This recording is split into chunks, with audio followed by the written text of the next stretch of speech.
1857 کی جنگ آزادی میں جویا قبیلہ نے اہم کردار ادا کیا، بلکہ اگر یہ کہا جائے کہ سب سے پہلے اس کا آغاز ہی جویا قبیلہ نے کیا تو یہ غلط نہ ہوگا۔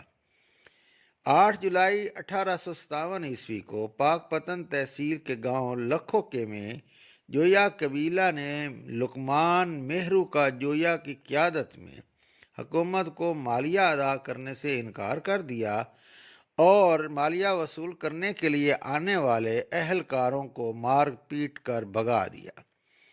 جب ڈپٹی کمشنر گوگیرا کو اس کی اطلاع دی گئی تو اس نے کیپٹن ڈیوس کی سربراہی میں 100 سپاہیوں اور 50 گھوڑ سوار فوجیوں کو لکھوکے بھجوایا، جو لکھوکے کے تمام افراد کو بما خواتین اور بچوں کے قید کر کے گوگیرا لے گئے۔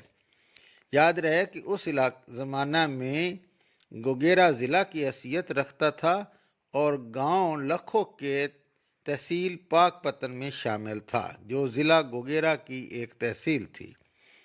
جویا قبیلہ کے رائے احمد خان خرل سے دوستانہ تعلقات تھے۔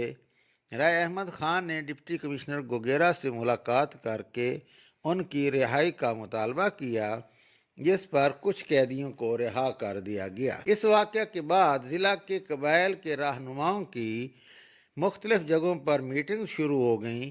ایک میٹنگ لکھوکا میں ہوئی۔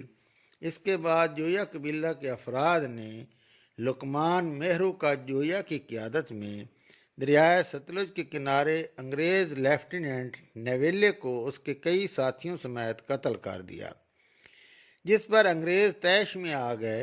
انہوں نے لکھوکے، ساہوکا، جملیرا اور بڑا بیلا پر حملہ کر کے قتل عام کیا، فصلیں جلا دیں اور گاؤں بھی جلا دیے گئے۔ سینکڑوں لوگوں کو پھانسی دی گئی اور سینکڑوں کو توپ سے اڑا دیا گیا اور بے شمار افراد قید ہوئے۔ اب بھی لقمان کے نام پر تحصیل عارف والا ضلع پاک پتن میں موضع لقمان مہرو کا موجود ہے، جہاں پر لقمان اور اس کے بھائیوں کی اولاد اب بھی موجود ہے۔